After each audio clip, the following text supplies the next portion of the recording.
सायक भगत विपति भंजन सुखदायक मंगल भवन अमंगलहारी द्रवहूष दशरथ अजीर बिहारी जनक सुता जग जननी मां जानकी अतिशय प्रिय करुणा निधान की ताके जुगपद कमल मनावू जा सुकृपा निर्मल मति पावहु महावीर बीनवहु हनुमाना राम जासु जस आप बखाना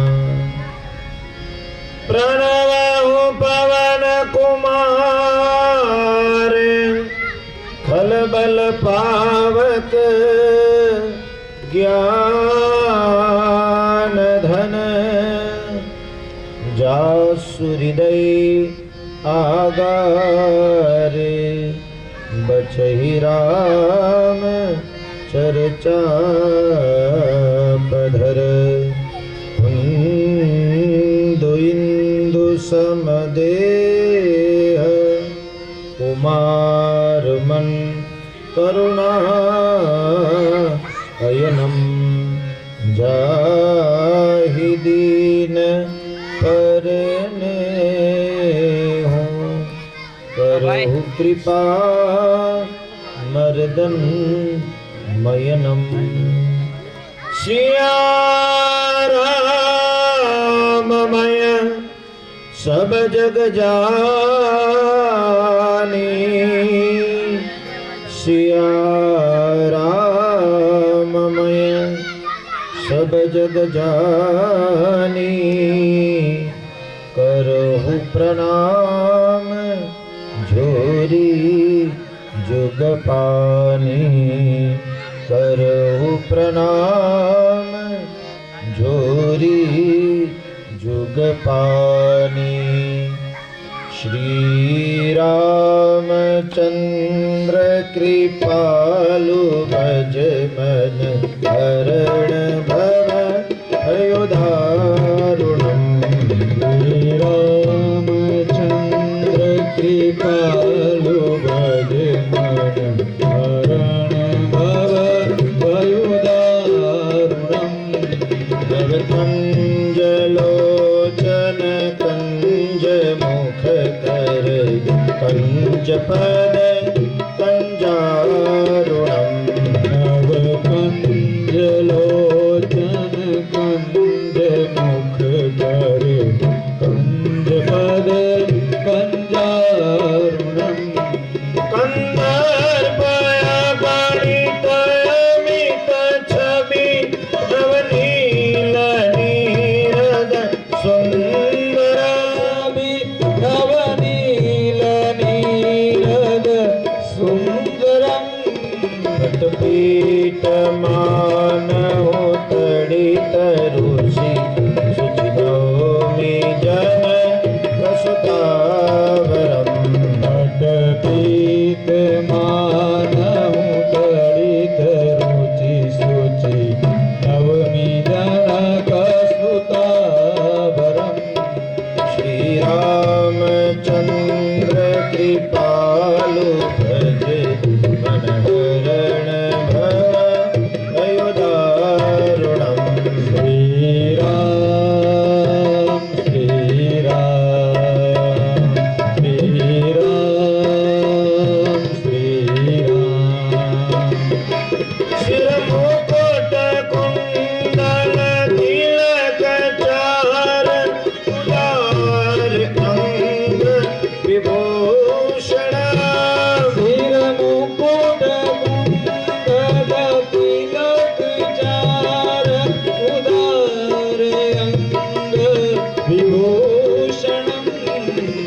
गजान भुज शर चाप कर संग्राम जित प्रदूषणम् हरन भुज सर चाप धरे संग्राम जित प्रदूषणम् श्री रामचंद्र कृपालु भज मन हरण भव अयोदारुणम् श्री राम श्री राम श्री राम श्री राम भज दीन बंधु दीनेश दानव चलन दुष्ट निकंदनम् भज दीन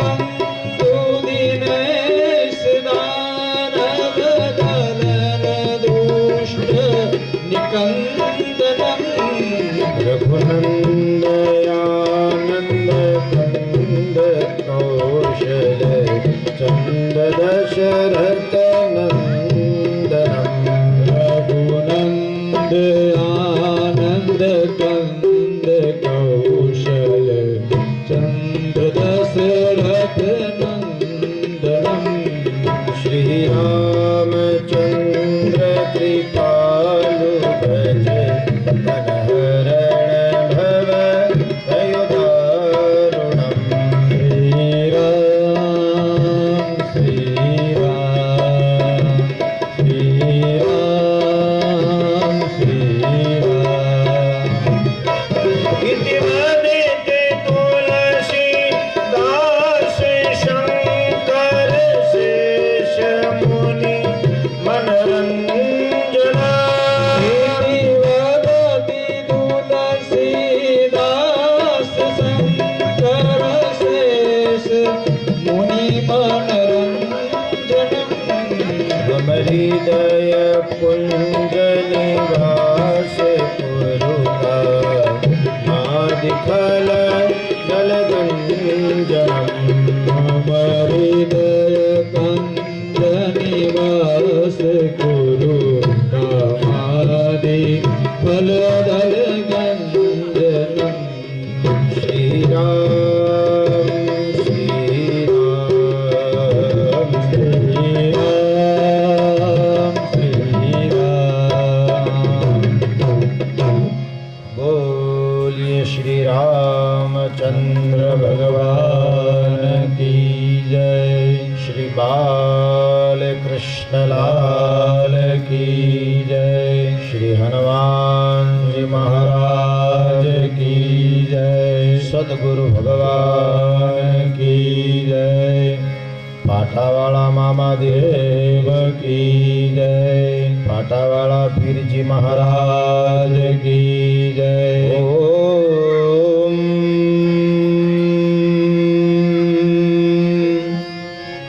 नमः पार्वती पतये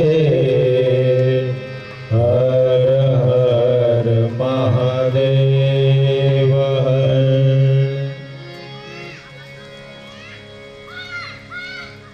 આપણે બધા સાથે મળીને આજથી 9 દિવસ સુધી રઘુવીર ગાથા એટલે કે રામકથા અંતર્ગત ભગવાનની દિવ્ય ચર્ચા કરવાના છીએ આપણે અને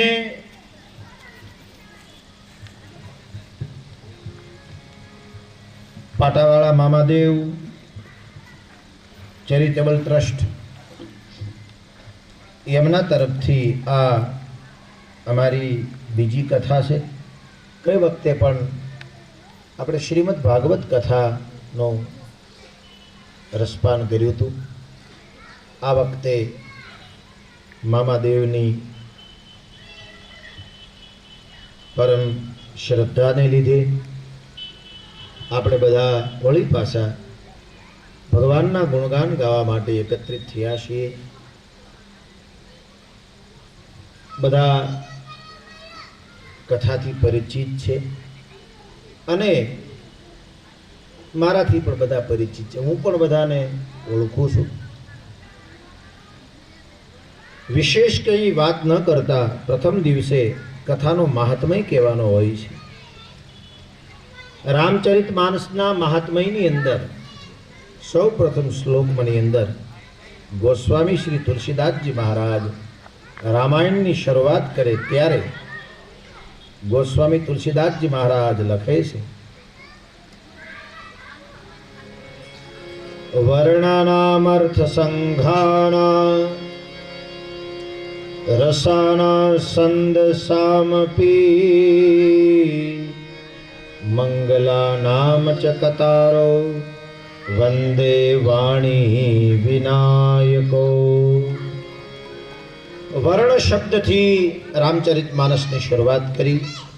તુલસીદાસજીના પ્રિય રામ છે તો આશા એવી હતી કે રામ શબ્દથી શરૂઆત કરે, પણ તુલસીદાસજીએ રામ શબ્દથી શરૂઆત ન કરી અને વર્ણ શબ્દથી શરૂઆત કરી. એનું કારણ ભગવાન અવર્ણિત છે. વેદ ભગવાનને અવર્ણિત પરમાત્મા તરીકે ઓળખે છે. ભગવાન નિરંજન નિરાકાર છે. એ નિરંજન નિરાકાર એક રૂપની અંદર કેન્દ્રિત થયા. નિરંજન નિરાકાર પરમાત્મા એક રામ રૂપમાં કેન્દ્રિત થયા એટલે વર્ણ શબ્દ લખ્યો. અથવા તો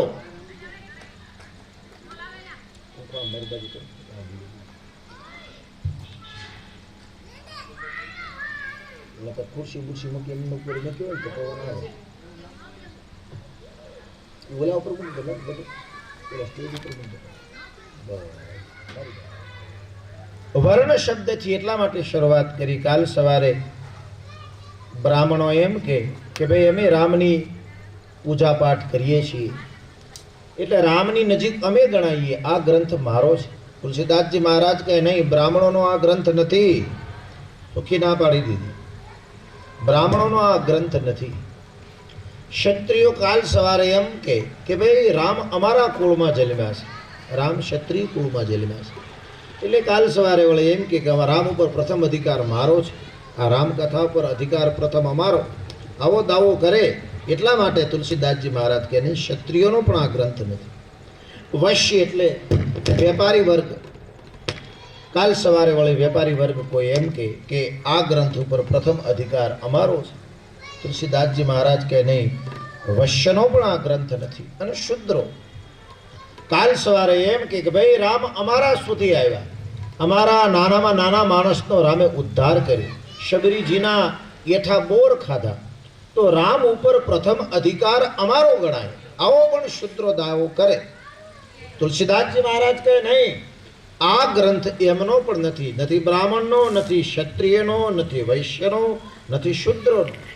આ ગ્રંથ એનો છે જે પોતાની જાતને માનવ કેવડાવવા માંગતા હોય અને માનવ બનીને જેમને જીવવાની ઈચ્છા હોય એની માટે આ ગ્રંથ ઉપયોગી છે અને એમનો આ ગ્રંથ છે.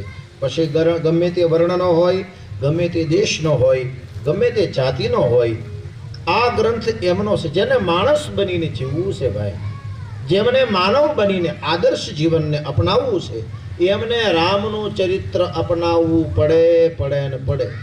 કેમ કે રામ એક મર્યાદાવાન આદર્શ જીવન જીવ્યા છે. તેથી મર્યાદાવાન ચરિત્રની આ કથા છે એટલે અવર્ણિત ભગવાન વર્ણિત થયા. એટલા માટે વર્ણ શબ્દથી પ્રયોગ કર્યો. મંગલાનામ ચ કતારો વંદે વાણી વિનાયકો. મંગલાનામ એટલે ગણપતિ અને વંદે વાણી વિનાયકો એટલે સરસ્વતીમાં ગણપતિ અને સરસ્વતીની વંદના કરી તુલસીદાસજી મહારાજ પોતાના ગ્રંથની શરૂઆત આગળ કરી અને બીજા મંત્રમાં એમણે ભવાની અને શંકર ભગવાનને યાદ કર્યા. ભવાની શંકરો વંદે શ્રદ્ધા વિશ્વાસ રૂપિણો યભ્યા વિના ન પશ્યંતિ શ્રીતાથમીશ્વર. ભવાની જગા ઘડીક બેન ભવાની અને શંકર ભગવાનને યાદ કર્યા. પાર્વતી એ શ્રદ્ધા છે અને ભગવાન મહાદેવ એ વિશ્વાસ છે. ગણપતિના જે બે દાંત છે એમાં એક દાંત નાનો છે, ટૂંકો છે, તૂટી ગયેલો છે, અને એક દાંત મોટો છે. એટલે તો ગણપતિને વક્રતુંડ કહેવાય. એક દાંત ગણપતિનો તૂટી ગયેલો છે. વક્રતુંડ એટલે શ્રદ્ધા અમુક જગ્યા સુધી જ તમારી જઈ શકે, ત્યાં તમારી શ્રદ્ધા પૂરી થઈ જાય. એ દાંત ટૂંકો છે શ્રદ્ધાનો. શ્રદ્ધા બહુ લાંબી ન હોય, એની અમુક સીમિત કક્ષા હોય, ત્યાં સુધી જાય, પછી અટકી જાય શ્રદ્ધા. પણ વિશ્વાસ પૂરેપૂરો હોય. વિશ્વાસ રૂપી ગણપતિનો દાંત આંખો છે અને શ્રદ્ધા રૂપી દાંત ગણપતિનો ટૂંકો છે. શ્રદ્ધા અને વિશ્વાસ આ બંનેનો સુમેળ થાય તો આપણને ભગવત કથાનો આનંદ આવે. તેથી ઘણા મહાપુરુષો કહે ને કે ભાઈ સિંહણનું દૂધ લેવું હોય તો એને સોનાના પાત્રમાં લેવું પડે. બીજું ગમે એ પાત્ર હોય તો પાત્ર તૂટી જાય, દૂધ નીચે વયું જાય. સિંહણનું દૂધ લેવા માટે પકડે છે એ પંખો નહીં, આ પંખો તમારો.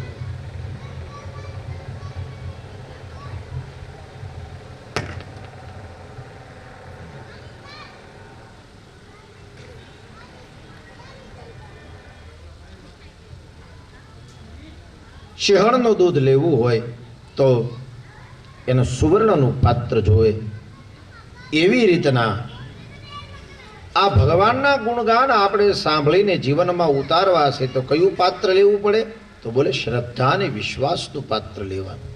આ પાત્રની અંદર આપણે ભગવાનના ગુણગાન ભરવાના છે. તેથી શ્રદ્ધા અને વિશ્વાસની વાત તુલસીદાસજી મહારાજે કરી. આમાં ડિગ્રીની જરૂર નથી. શ્રદ્ધા અને વિશ્વાસ બધાની પોતપોતાની હોય છે. કાંઈ બહુ ભણેલા હોય ને બહુ ડિગ્રી પ્રાપ્ત કરી ગયેલા હોય એ પામી ગયા હોય એવું નથી. એ તો આપણી ખેલસા છે ભાઈ, આપણે એને કંઈક સમજીએ છીએ, બાકી એ કાંઈ નથી હોતું. એની પાસે જે માહિતી છે એ તો એક ફાઇલમાં એના બધા રિઝલ્ટો છે. માણસાઈનું, શ્રદ્ધાનું, વિશ્વાસનું એનું ક્યાંય રિઝલ્ટ નથી હોતું, એની ક્યાંય ડિગ્રી નથી હોતી. એ તો પોતપોતાની અંદરની શ્રદ્ધાની વાત છે. કહેવત છે ને કે એક ગામડું ગામ હતું અને એ ગામમાં એક નળ આવેલા હતા. એક બેન પાણી ભરવા એની ઘરે નહોતું આવતું, બાજુના ઘરેથી પાણી બિચારા ભરી ભરીને વેવતા. હવે પાણી માથા ઉપર હાંડો લીધેલો, કાંખમાં ગાગર લીધેલી, અને બેન બિચારા બીજાની ઘરેથી પાણી આવી રીતના ભરી ભરી નાખે. એમાં એનો છોકરો, એક નાનો છોકરો એનો, અને એણે જીદ કરી મને કાંખમાં હારવાર તેડતી જાય. હવે એક માથા ઉપર હાંડો, બિચારી કાંખમાં ગાગર લે. હવે એક કાંખમાં છોકરું ક્યાં રાખવું? એટલે એને એમ થયું ભલા ઘડીક રોતો હું પાણી જટ ભરી લઉં, પછી તો હું લાલન પાલન સાનો રાખી દેશે. છોકરાએ જીદ પકડી, ગમે તેમ થાય મને લઈ જ જા. ને હિપકા ભરવા મળ્યું છોકરું સાનું રે નહીં. માં કાંઈ પાણી ભરતી બંધ થાય નહીં, અને જોવે એટલું પાણી તો લે. હવે શું કરવું? એમાં એક ભણેલો ગણેલો, ડિગ્રી કરેલો, એક બહુ જ મોટો પીએચડી થયેલો, એક ગ્રેજ્યુએટ થયેલો માણસ ત્યાંથી નીકળ્યો. હવે છોકરાને છાનો રાખવાનું કીધું. એલા તારી માં હમણાં પાણી ભરી લે તો તને તેડશે, અને એમાં રોવાનું શું હોય? હમણાં તને તેડી લેશે, લાલન પાલન કરશે, તને વાલ કરશે. છોકરું રડતું બંધ નથી. પેલા કીધું ભાઈ તું આ રોમાં, તું બહુ રોઈશ તો તારો ચહેરો ફીકો પડી જશે, લોહી બળી જશે, આંખમાંથી ક્ષાર જતો રહેશે, તારા બ્લડમાં મીઠું ઓછું આવશે. આમ કેટલાય પ્રકારના એના ભણેલી બધી ડિગ્રીઓના વાત કરીને છોકરાને સમજાવવાના દૃષ્ટાંતો આપ્યા, પણ છોકરું સાનું રહ્યું નહીં. હવે ઓલો ભણેલો ગણેલો ડિગ્રી પ્રાપ્ત કરેલો માણસ સમજાવે ને છોકરું સાનું રહેતું નથી. એમાં એક ઢોર ચારતો બિચારો ગામડાનો ગોવાળ ગાયો લઈને આવતો હતો, અને એણે જોયું કે એ આ બિચારો છોકરું રડે છે. ઓલો પીએચડી થયેલો, ગ્રેજ્યુએટ થયેલો માણસ એને સાનો રાખે છે, છતાંય સાનો રહેતો નથી. હવે શું કરવું? આ તો ભણેલો જો અહીંયા પાણી ભરતો હોય, ભણેલાનું ક્યાંય હાલ્યું ન હોય છોકરા પાસે, તો હવે હું તો નિહાળે જ નથી ગયો, મારું આ છોકરો કેમ માનશે? પણ બહુ રડતો હતો એટલે આને અંદરથી અંદરથી એવો ભાવ ઉમડ્યો અને છોકરાની પાસે જઈ અને સમજાવવાની બદલે એ છોકરાને લઈ અને એને તેડી લીધો, કાંખમાં હૃદય સાથે સાપી દીધો અને કીધું કે ભાઈ તારી માં ન પાણી ભરીને આવે ત્યાં સુધી હું તને તેડી લઉં. ત્યાં છોકરું રડતું બંધ થઈ ગયું, બધાની આંખો ફાટી ગઈ. હવે પીએચડી થયેલાને તમારે હોશિયાર ગણશો કે ઓલો ગામડાનો અભણ ગોવાળ હતો એને હોશિયાર ગણશો? એને છોકરાને ઊંસો કરીને હૃદયને હારે લગાડી દીધો અને તેડી લીધો. તો છોકરું રડતું બંધ થઈ ગયું, પ્રશ્નનો સમાધાન થઈ ગયું, પ્રશ્નનો જવાબ મળી ગયો. અને ઓલો ભણેલો ગણેલો કેટલાય દ્રષ્ટાંતો આવ્યા છતાંય આ છોકરો સાનું ન રહ્યું. એમ આ કથા શ્રદ્ધા અને વિશ્વાસ હશે તો આપણા હૃદય સુધીની યાત્રા કરશે. બાકી સાંભળીએ તો આપણે ભગવાનની કથા બહુ, પણ કાનથી આપણા હૃદય સુધી પહોંચે અને ક્યાં એનો અમલ આપણે કરીએ છીએ.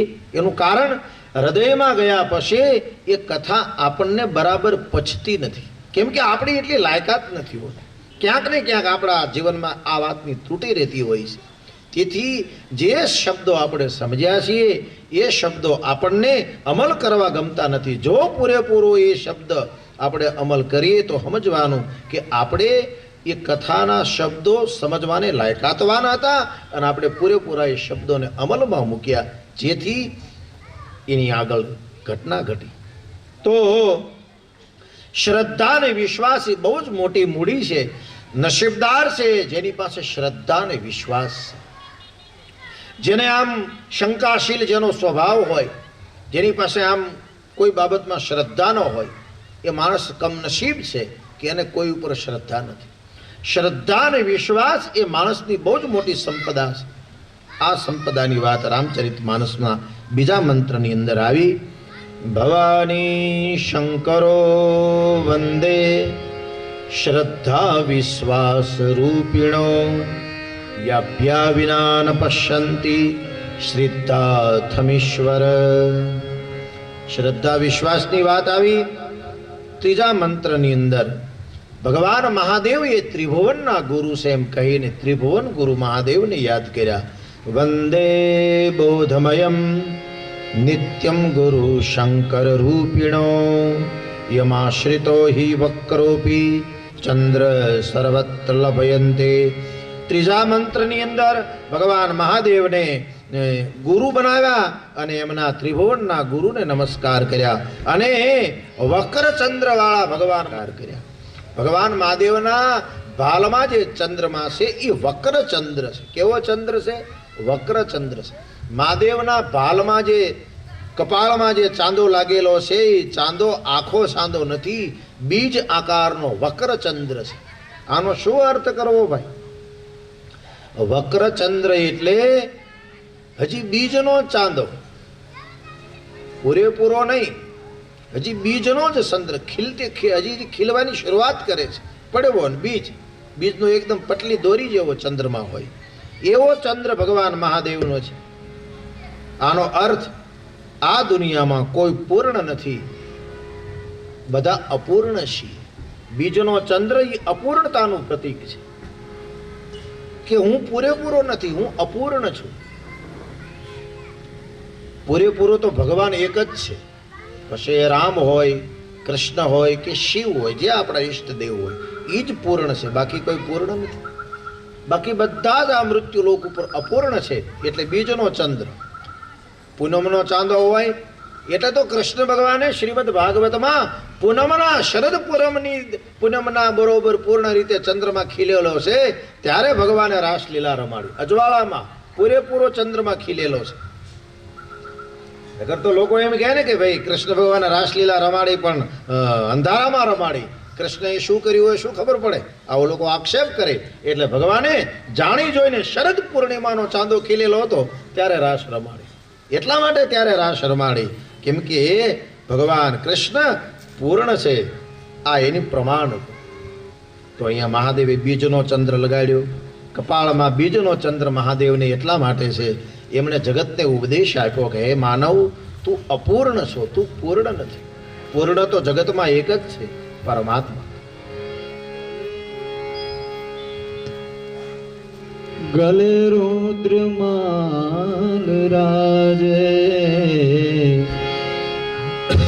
ससीवाल में विराजे गले रुद्र माल राजे ससीवाल में विराजे डमरू निनाद बाजे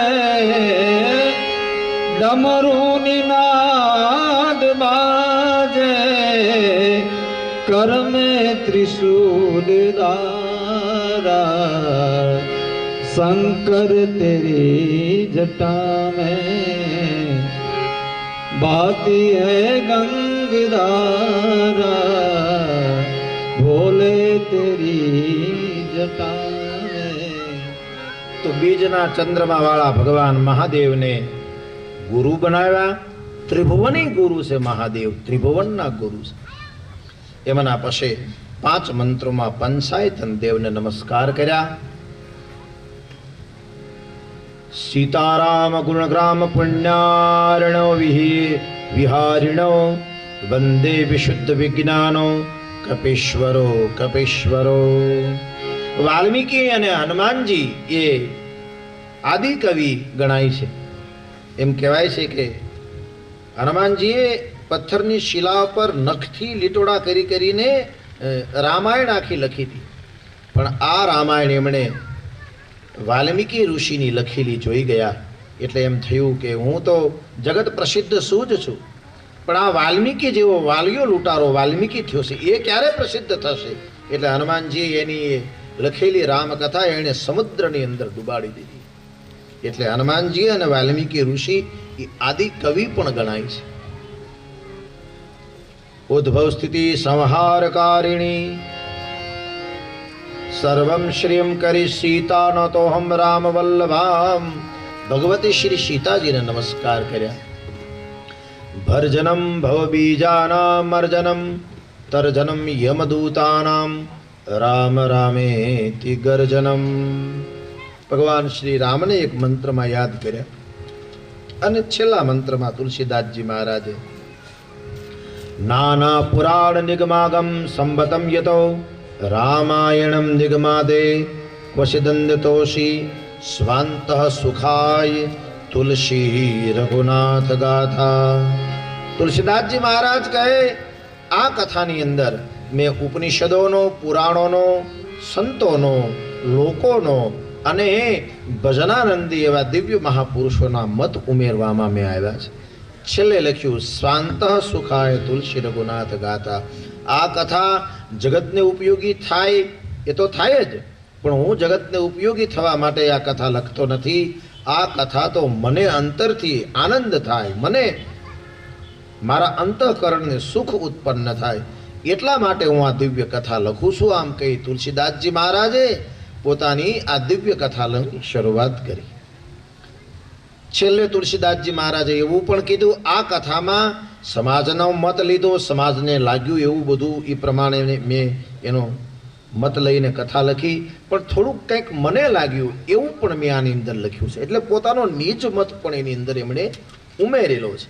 आम तुलसीदास जी महाराजे कथानी लखवानी शरूआत करी अने सौ प्रथम एमणे गुरुजीना चरणमां वंदन कर्या। बंदो गुरुपद कंज कृपा सिंधु नर रूप हरि महामोहतम पुंज जासु बसन रवि कर निकर। पोताना गुरु नरहरानंद महाराज जे अनंता महाराजना शिष्य हता। अनंता महाराज श्री रामानंदाचार्यना शिष्य हता। तो नरहरानंद महाराजना चरण में नमस्कार करी एमनी चरण धूली ने आंखोए अडाड़ी अने वंदना प्रकरण शुरू कर्યું तुलसीदासजी महाराजे। बंदहु प्रथम मही सुर चरना, बंदहु प्रथम मही सुर चरना। मोह जननी संशय सब करहु प्रणाम सुप्रेम सुबानी। करहु प्रणाम सुप्रेम सुबानी। करहु प्रणाम सुप्रेम એટલે આ 3 પ્રકારના દેવની વાત આવી આપણા શાસ્ત્રમાં. આકાશમાં ઇન્દ્રાદિક દેવતાઓ રહે છે, પાતાળમાં નાગ દેવતાઓ રહે છે. નાગ દેવતાઓનો નિવાસ પાતાળમાં છે. 9 પ્રકારના નાગ છે પાતાળની અંદર. શેષનાગ, મહાદેવના ગળાનો ભુજંગા નાગ, એક વાસુકી નાગ જેનું રવૈયું બનાવીને સમુદ્રનું મંથન કર્યું હતું, એક તક્ષક નાગ જે પેલા પરીક્ષિત રાજાને કવડી ગયા. ઘણી પ્રકારના આપણે ત્યાં 9 કુળ નાગ, 9 પ્રકારના નાગની આપણા શાસ્ત્રોમાં ચર્ચા છે. તો નાગ પણ દેવ છે, એ પાતાળના દેવ છે. ઇન્દ્રાદિક દેવતાઓ એ આકાશના દેવ છે, અને ભૂદેવ એ આ ધરતીના દેવ છે. એથી ભૂદેવને પણ એ પાછા ભૂદેવી વિવેકવાળા હોવા જોઈએ, એ પણ સંતોષી હોવા જોઈએ, એ પણ સદાચારી હોવા જોઈએ. એવા વિવેકી અને સદાચારી બ્રાહ્મણોના ચરણમાં નમસ્કાર કર્યા, જે સંધ્યા વંદન કરવા વાળાઓ અગ્નિહોત્રી હોવા જોઈએ. એવા બ્રાહ્મણોને નમસ્કાર કર્યા. અને ત્યાર પછી બીજો ક્રમ સાધુનો આવ્યો. સાધુ ચરિત્રને નમસ્કાર કર્યા. સાધુ ચરિત શુભ ચરિત કપાસુ, સાધુ ચરિત શુભ ચરિત કપાસુ, નિરસ બિશદ ગુણમય ફલ જાસુ, નિરસ વિશદ ગુણમય ફલ જાસુ. સાધુના ચરિત્રને નમસ્કાર એટલા માટે કર્યા કેમ કે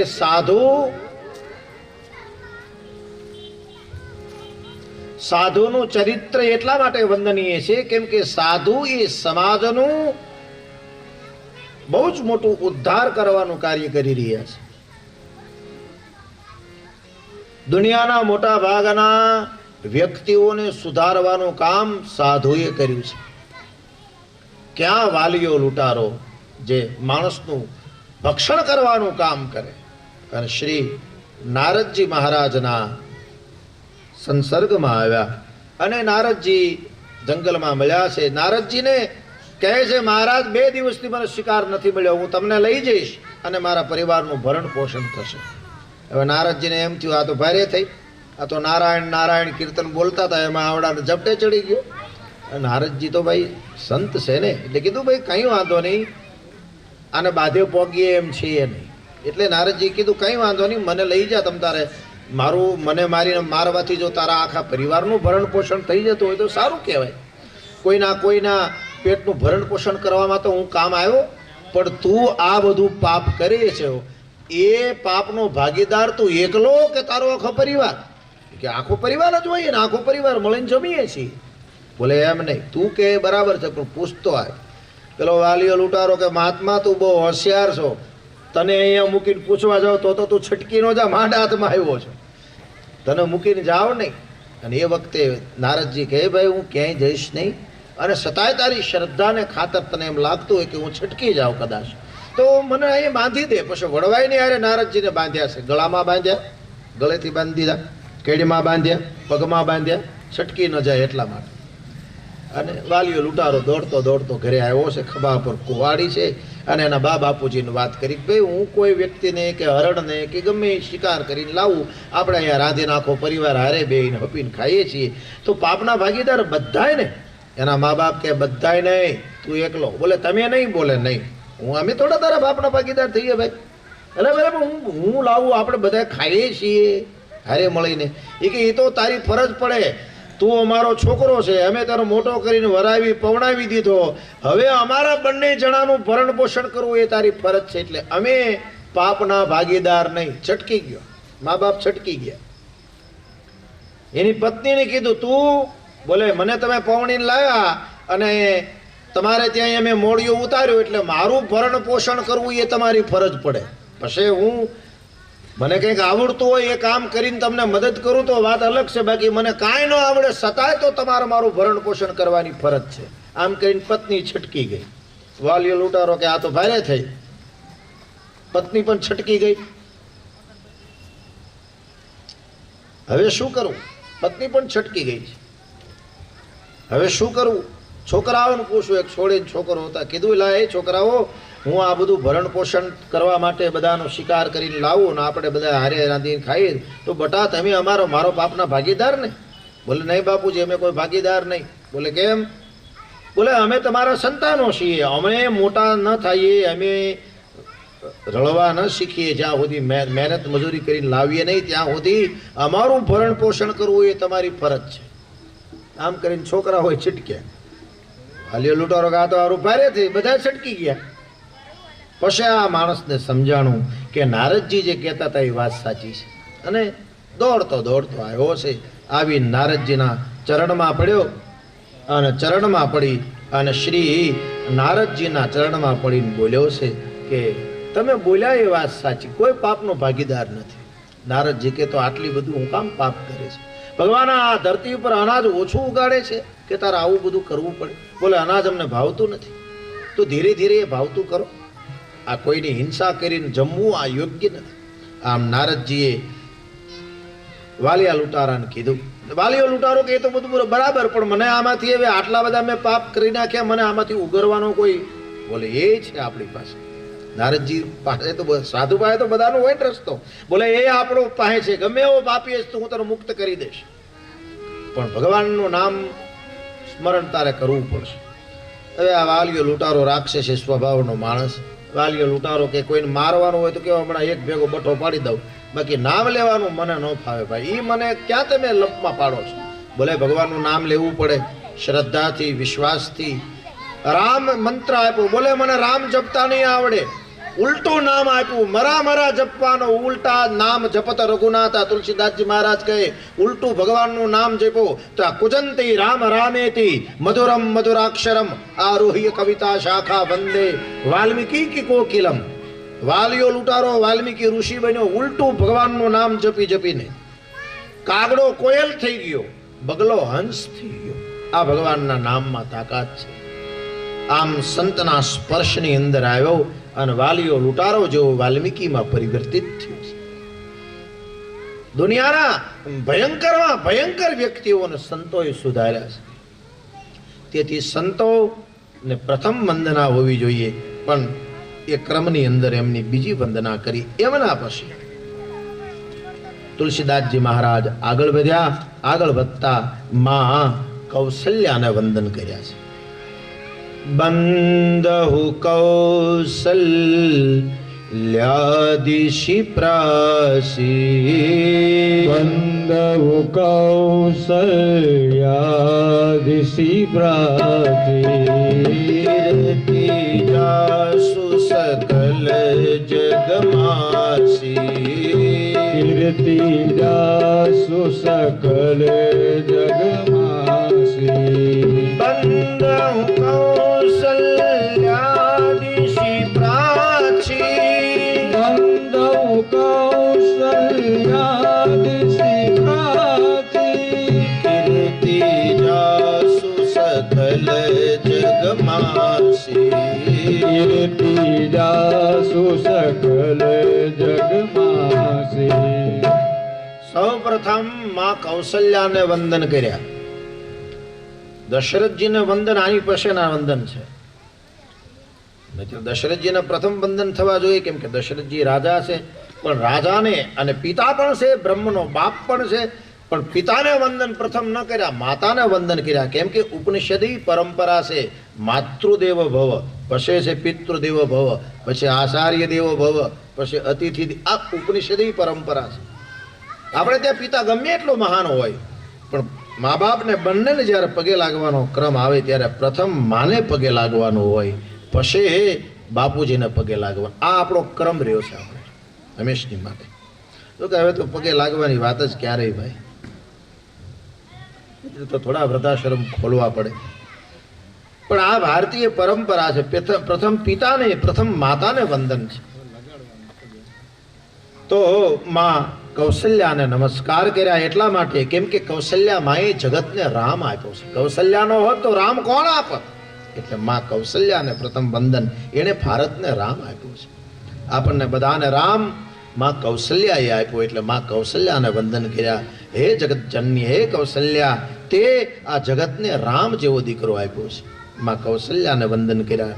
તુલસીદાસજી મહારાજે બીજા વંદન દશરથજી મહારાજના કરતા તુલસીદાસજી મહારાજ લખે છે, બંદહુ અવધ ભુવાલ સત્ય પ્રેમ જહી રામ પદ વિધુરત દીન દયાલ પ્રિય તનુ પરિહરેવું. બીજા વંદન શ્રી દશરથજીને. દશરથજીને એટલે વંદન નથી કે રાજા છે. દશરથજીને એટલા માટે વંદન નથી કર્યા કે જગતના નાથ ભગવાન શ્રી રામના બાપુજી છે એટલે પણ વંદન નહીં. તુલસીદાસે એક બહુ સારું કારણ ગોત્યું છે કે બંદહુ અવધ ભુવાલ સત્ય પ્રેમ જેહી રામ પદ. રામના સાચા પ્રેમી દશરથજી હતા, ગુપ્ત પ્રેમી હતા. અમુક લોકો જાહેર ન થાય, ગુપ્ત હોય. અમુક લોકો ભજન બહુ જાહેર ન કરે, ગુપ્ત રાખે. એમ દશરથજી રામના ગુપ્ત પ્રેમી છે. એનું કારણ છે, દશરથજી પાસેથી રામજી આજ્ઞા લઈ અને વનમાં ગયા તો દશરથજીએ રામના વિયોગના 6ઠા દિવસે પ્રાણ છોડી દીધો છે. રામ કેટલા વાલા હશે દશરથજીને? સાજે સાજું દશરથજીનું શરીર છે, પણ રામ વિયોગ થયો દશરથજીની પાસેથી એટલે તુરંત 6ઠા દિવસે આ માણસે પ્રાણ ત્યાગી દીધા છે. એટલે એને નમસ્કાર કર્યા કે આ રામના સાચા ગુપ્ત પ્રેમી છે. દશરથજીને ગુપ્ત પ્રેમી ના લિસ્ટમાં એનું નામ છે. રામના સાચા પ્રેમી દશરથજી છે. એને રામના વિયોગમાં દેહ છોડી દીધો. નજર ઇન્દ્રપુરી આમ શરમાઈ જાય એવી અયોધ્યા ચક્રવર્તી સમ્રાટની નગરી, પણ રામના વિયોગમાં 6ઠા દિવસે જેણે પ્રાણ છોડ્યો એવા દશરથજી રામ પ્રેમીને મારા નમસ્કાર. અને જ્યારે વંદના કરવાની વાત આવી ભાઈઓની, ત્યારે આપણે બધાને ખબર છે રામ મોટા છે, એનાથી નાના ભરતજી, એનાથી નાના શત્રુઘ્ન અને એનાથી નાના લક્ષ્મણજી. લક્ષ્મણજી બધાથી નાના છે, શત્રુઘ્ન બધાથી નાના નથી, લક્ષ્મણજી બધાથી નાના છે. રામ, ભરત, શત્રુઘ્ન અને લક્ષ્મણજી આ શાર પરંપરા છે. તો પ્રથમ જે પરંપરા છે એમાં સ્વાભાવિક રીતે શ્રી રામને નમસ્કાર કરવા જોઈએ, પણ રામને નમસ્કાર પ્રથમ ન કર્યા. અહીંયા એક ક્રમ તોડ્યો અને પ્રથમ નમસ્કાર શ્રી ભરતજી મહારાજને કરવામાં આવ્યો છે. પ્રથમ નમસ્કાર ભરતજી મહારાજનો કર્યો.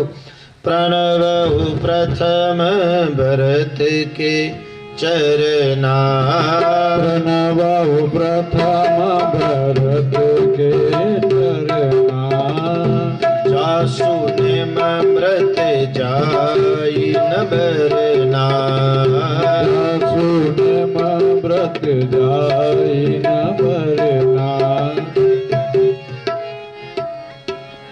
પ્રથમ નમસ્કાર ભરતજી મહારાજને એટલા માટે કર્યા કેમ કે ભરતજી એ રામના અત્યંત નિકટના પ્રેમી છે.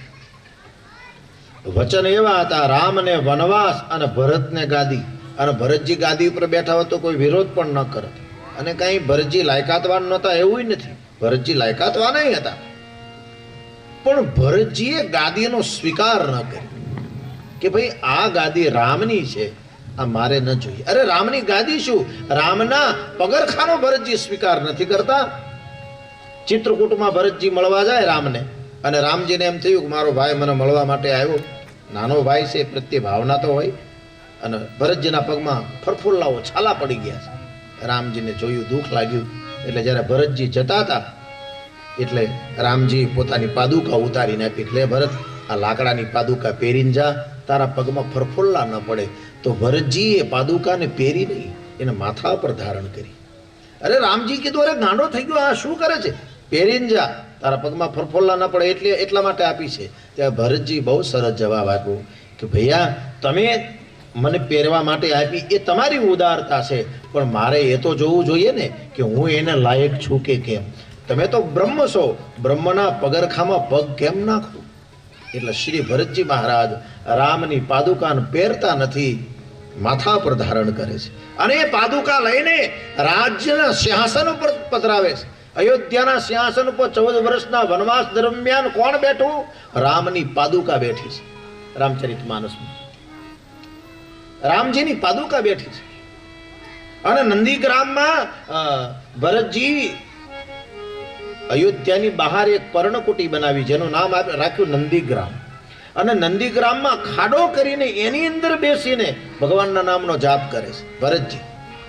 વશિષ્ઠજીને ખબર પડી એટલે આવ્યા ને કીધું, ભરત આ શું નાટક આદર્યું છે? હવે અંદર ખાડામાં બેહીને ભજન કરવાની શી જરૂર છે? ભજન તો બહાર કર કે અંદર કર, ફળ તો સરખું જ મળવાનું છે.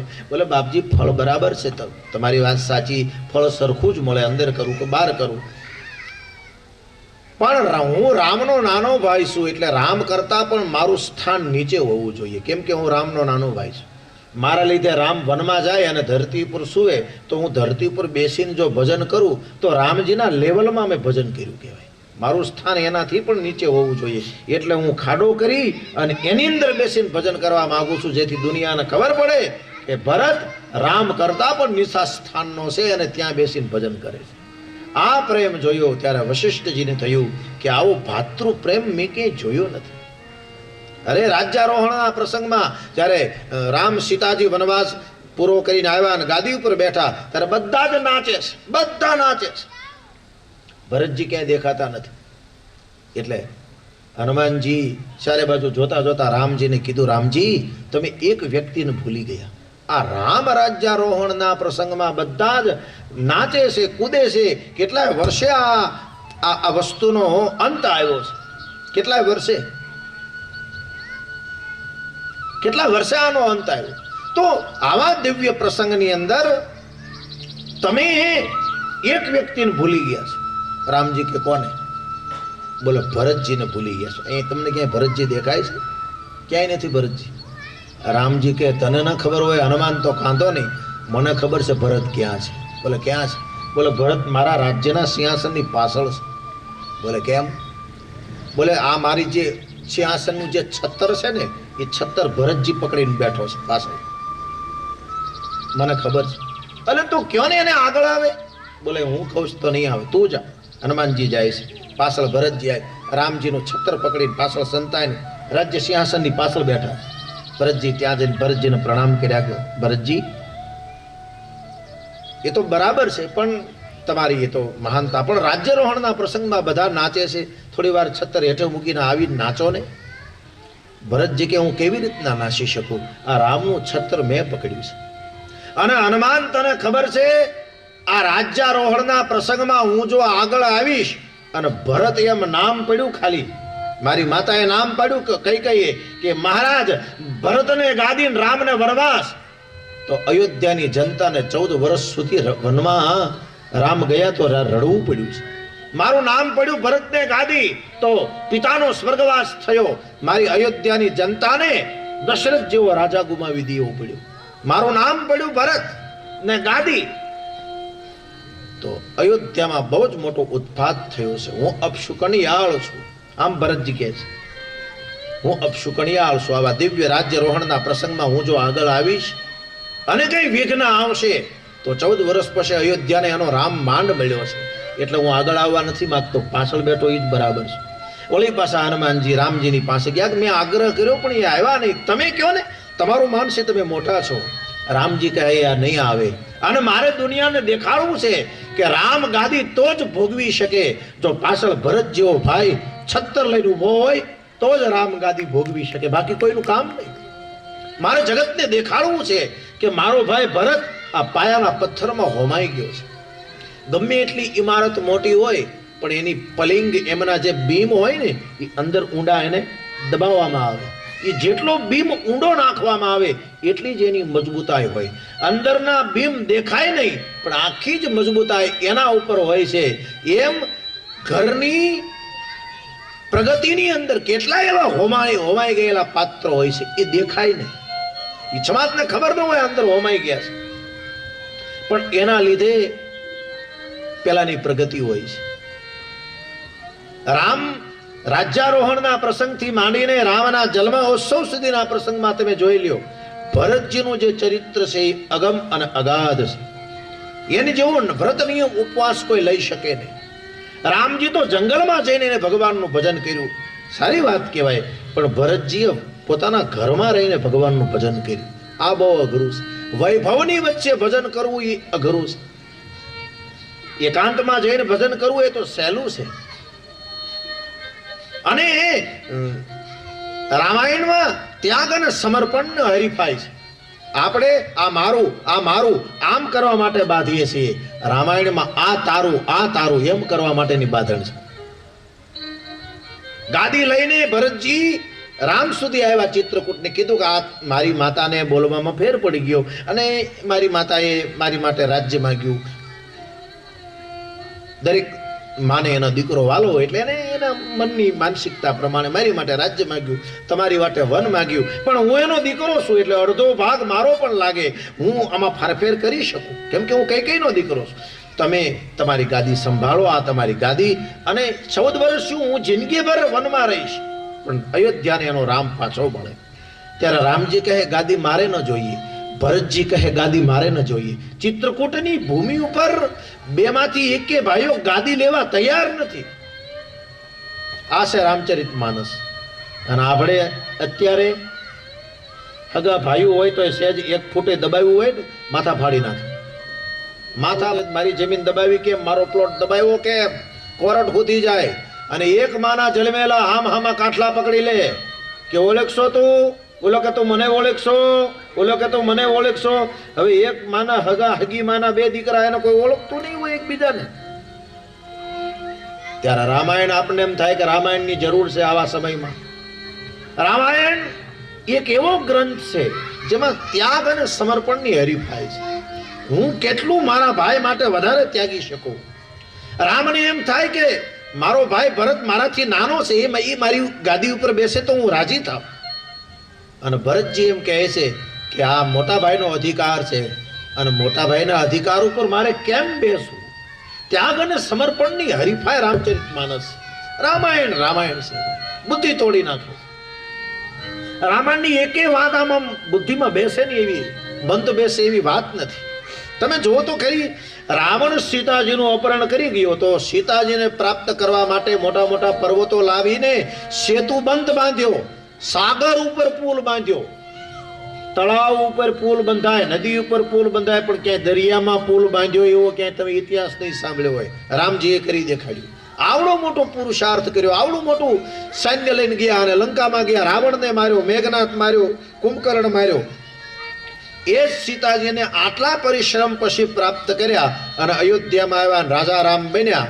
એ એક જણાએ મેણું માર્યું તો સીતાજીનો ત્યાગ કરી દીધો. આમાં કઈ બંધ નથી બેસતું. જે સીતાને પ્રાપ્ત કરવા માટે ભગવાન શ્રી રામે આવડો મોટો પુરુષાર્થ કર્યો હોય, એ માણસ એક વ્યક્તિના કહેવાથી સીતાજીનો ત્યાગ કરી દે? આમ બુદ્ધિમાં ઉતરે એવી વાત નથી. રામાયણ બહુ અટપટી કથા છે ભાઈ. બીજી બધી જ કથામાં તમે ગમે તેમ ગુલાટ મારી દો તો ચાલે. રામાયણમાં તમે ગુલાટ ન મારી શકો. રામાયણ મર્યાદા પુરુષોત્તમની ગાથા છે. આમાં ગુલાટ ન મારે. અહીં બધાને ખબર હોય આનો આમ આવે, આનો આમ આવે, આનો આમ આવે. એક પાત્ર લેતા ભૂલી જઈએ તો ચીઠીઓ આવે.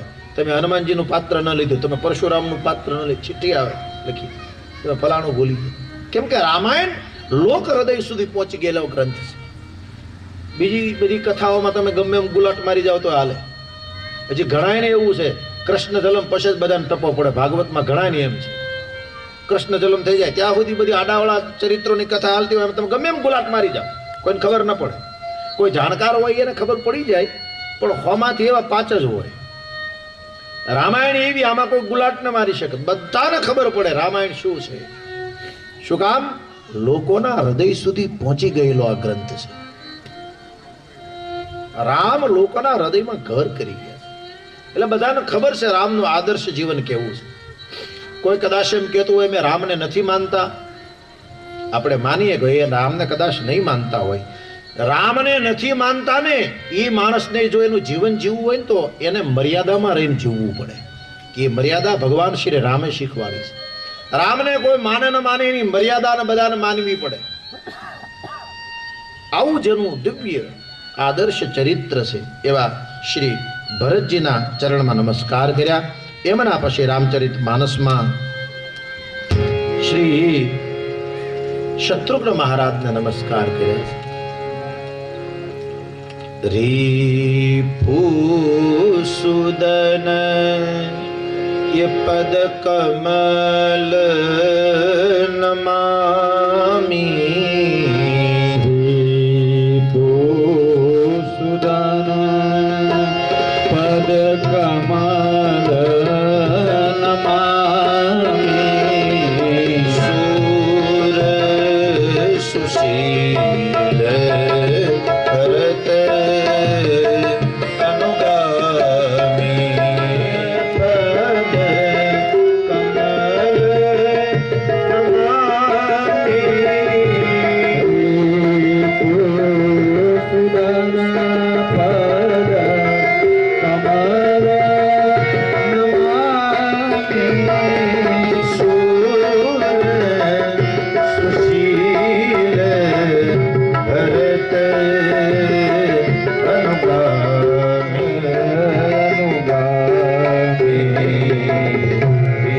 विभूषुदन पदकमल नमामि सुदन पद कमल नमामि सूर सुशील भरत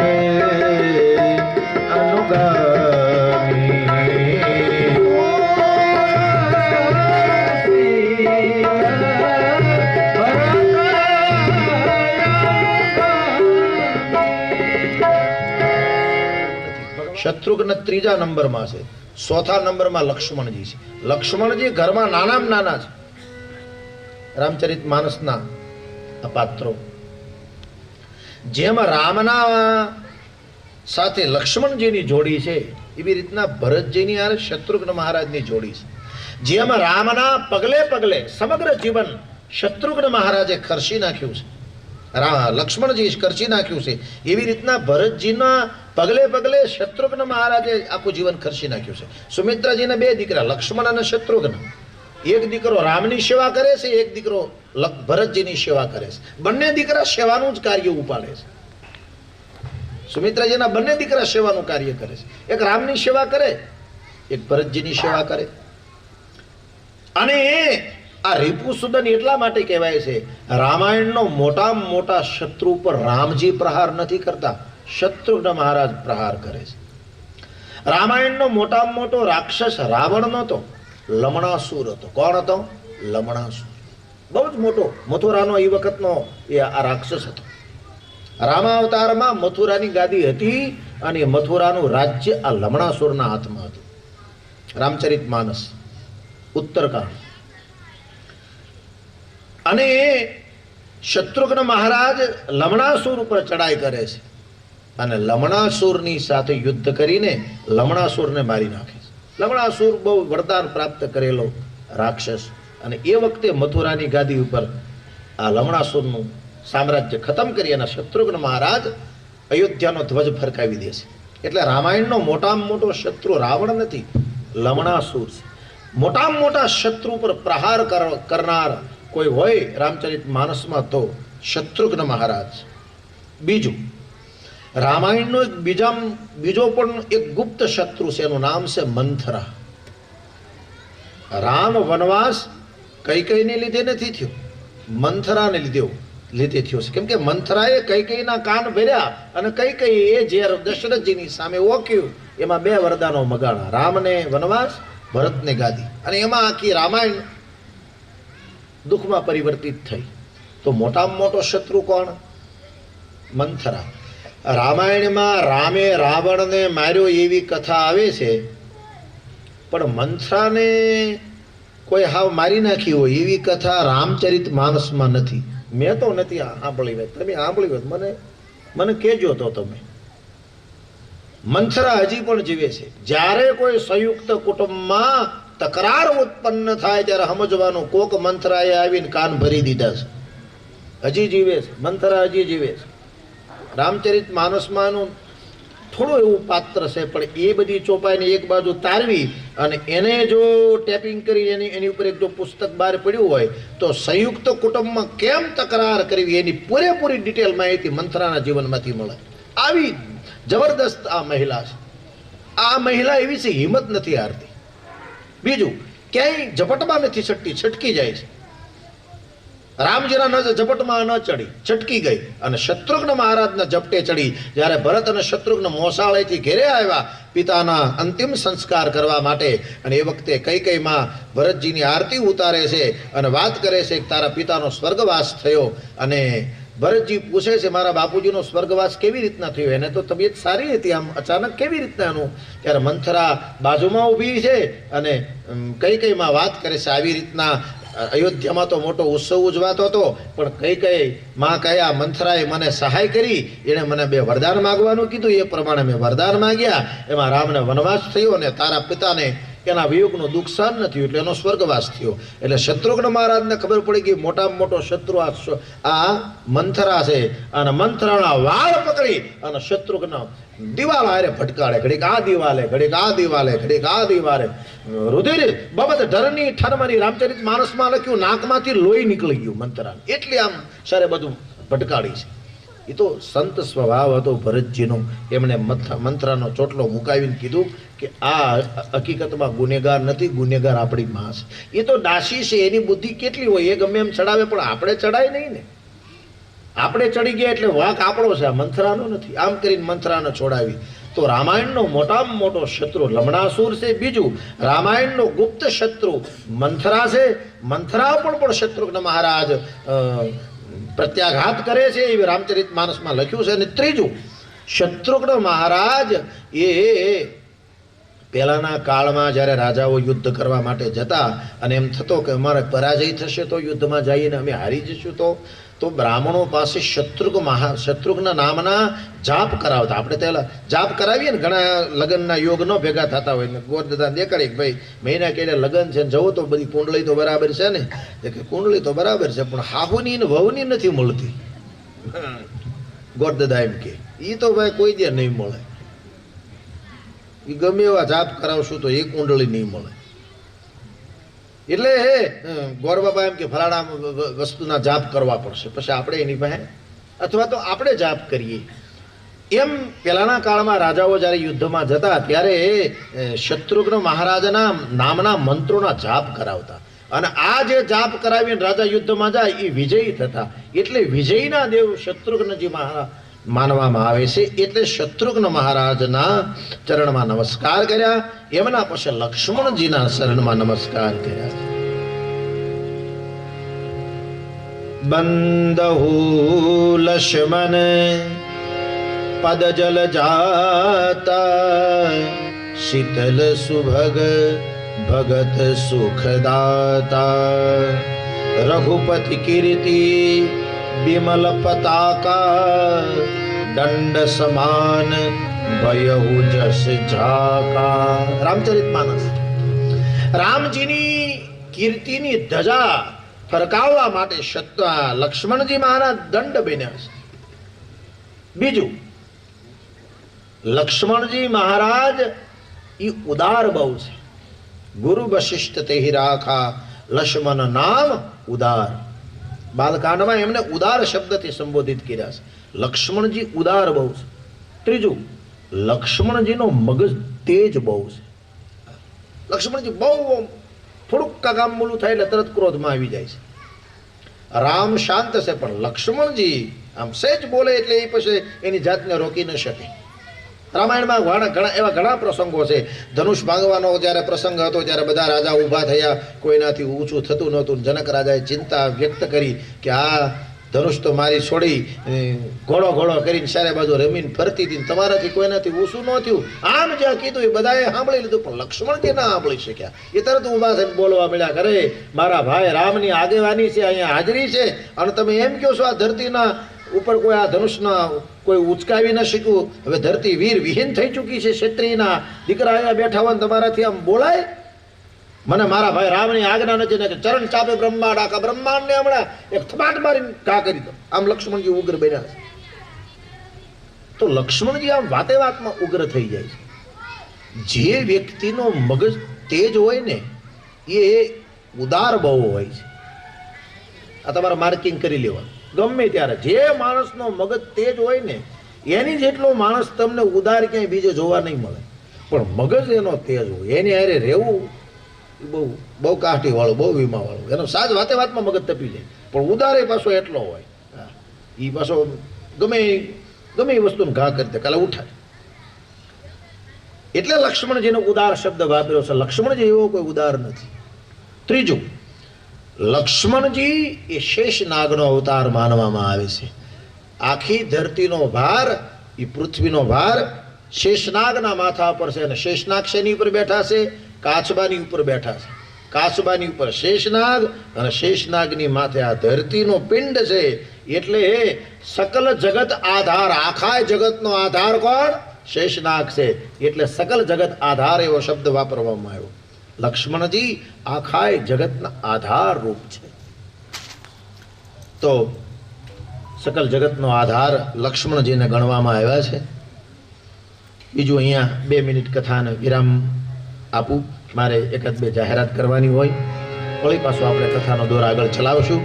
રામચંદ્ર ભગવાન કી જય. આપણે સાંજે કેટલા વાગે દાદા રાખી છે? કાલે પૂજા સાંજે 7 વાગે રાખી છે. સવારમાં જે આપણે પૂજા કરાવતા એની બદલે હવે સાંજે કથા શરૂ કરવાની હોય એના 1 કલાક અગાઉ પૂજા કરાવી લઈશું. 8 વાગે કથા શરૂ કરવાની હોય તો 7 વાગે સાંજે પૂજા કરાવી શકવાની આપણે વાત કરી. ચેરિટેબલ ટ્રસ્ટ હજુ સુધીમાં એના નામનો ક્યાંય ફાળો ઉઘરાવવા માટે નીકળ્યા નથી. કોઈ નીકળે અને કોઈ એવી રીતના ઓલું કરીને તમારી પાસે પૈસા લે તો સાવધાન રહેજો. એ પૈસા આપતા નહીં. મામાદેવ પરિવાર જે આ ટ્રસ્ટ છે, પાટાવાળા મામાદેવ પરિવાર ટ્રસ્ટ, એ ટ્રસ્ટ દ્વારા ક્યારેય પણ કોઈની પાસે 1 રૂપિયાનો ફાળો ઉઘરાવ્યો નથી અને ઉઘરાવવામાં આવશે પણ નહીં. જેટલા મામાદેવની કૃપા હશે એટલું જ એ કરશે, પણ 1 રૂપિયો એ ફાળા નિમિત્તે ક્યાંય ઉઘરાવશે નહીં. બીજું, કથા જય શ્રી રામ કથા, જય જય રામ કથા. વિશેષ વન કરે મિટ જાયેગી, વિશેષ શ્રવણ કર મિટ જાયેગી. કાલનું શરબત રામ ભરોસે છે. કોઈને શરબત આપવાની ઈચ્છા હોય તો અહીંયા મામાદેવ ટ્રસ્ટને વાત કરો.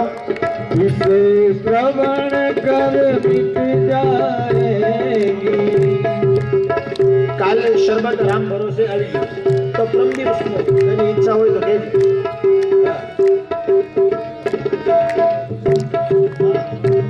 બીજું, આજ તો પહેલો દિવસ છે, બાકી કાલથી કથા પૂરી થઈ જાય એટલે રોજ બધાને નાસ્તો કરાવવામાં આવશે. એટલે મોટી સંખ્યામાં બધા આવજો. અહીંયા ભગવાનનો પ્રસાદ સાથે લેશું આપણે.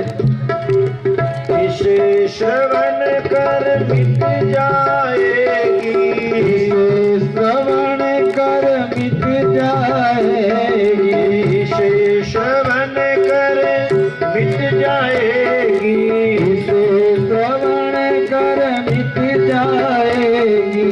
જન્મ જન્મ की व्यथा जय श्री राम कथा, के जय जय राम कथा, जय श्री राम कथा, के जय जय राम कथा. देखी परम बिरहा कुल सीता, सो सम कबहि कलप सम बीता. देखी परम बिरहा कुल सीता, सोचन कभी कलप सम बीता. रामचंद्र गुर बरने लागा, सुनत ही सीता कर दुख भागा. हो जाए जाकर तू भी अमर हो जाए, जाकर हनुमंत यथा ये जय श्री राम कथा, के जय जय राम कथा, के जय जय राम कथा नाना भांति श्री राम अवतारा रामायण शतकोटि अपारा नाना भांति श्री राम अवतारा रामायण शतकोटि अपारा राम कथा सुंदर करतारी संशय विहग उड़ावन हारी राम कथा सुंदर करतारी संशय विहग उड़ावन हारी मेरा परमारथ बन जाए मेरा परमारथ बन जाए तेरा परमारथ बन जाए तेरा परमारथ बन जाए श्री नारद कर कथा जय श्री राम कथा जय जय राम कथा जय श्री राम कथा जय जय राम कथा ये राम कथा सचि किरण समाना संत चकोर करहि जेहि पाना राम कथा शशि किरण समाना संत चकोर जेहि करत है पाना राम कथा गिरिजा में गाई कलिमल सुमिरी मनोमन हरनी राम कथा गिरजा में गाई निसुमरि मन हरनी तेरा सब संशय मिटेगा तेरा सब संशय भागेगा मेरा सब संशय भागेगा मेरा सब संशय भागेगा माँ पार्वती व्यथा जय श्री राम कथा जय जय राम कथा राम कथा सो करहि निरंतर सादर सुनहि विविधि हंगर राम कथा जो करहि निरंतर सादर सुनहि विधि वियंतर मंगल भवन मंगल हारी द्रवहु सुदशरथ अजिर बिहारी मंगल भवनया मंगलहारी द्रवौ सुदशरथ अजिर बिहारी तो बंदे तर जाएगा तू तो बंदे तर जाएगा मैं तो बंदे तर जाऊंगा मैं तो बंदे तर जाऊंगा गाकर तुलसी कथा जय श्री राम कथा के जय जय राम कथा जय श्री राम कथा जय जय राम कथा बोलिए श्री रामचंद्र भगवान की की जय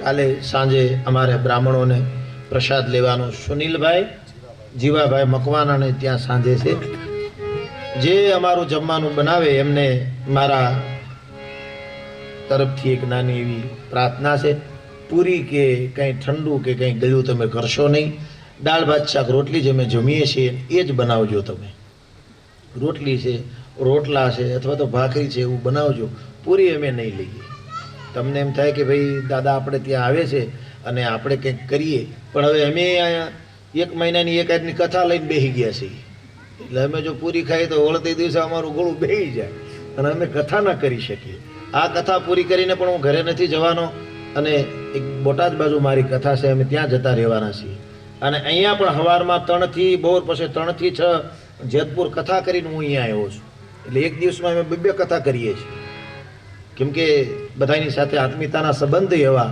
અને હજી છોકરા નાના નાના છે એટલે થોડીક મહેનત તો કરવી પડે ભાઈ એટલે બબ્બે કથા એક દિવસની અમે કરી રહ્યા છીએ ભાઈ. એટલે બધાને મારી વિનંતી, અમે તમને તમારી ઘરે પ્રેમથી જમીએ એવી તમારી ઈચ્છા હોય તો તમે હાદો હાવ બનાવજો. એટલે અમે પ્રેમથી જમશું. તમે નહીં કહી તો માગીને જમી લેવું, સાદું હોવું જોઈએ. એટલે એ રીતની બધાને મારી પ્રાર્થના. ચલો આપણે થોડો કથાનો ક્રમ લઈએ. તો ભગવાન શ્રી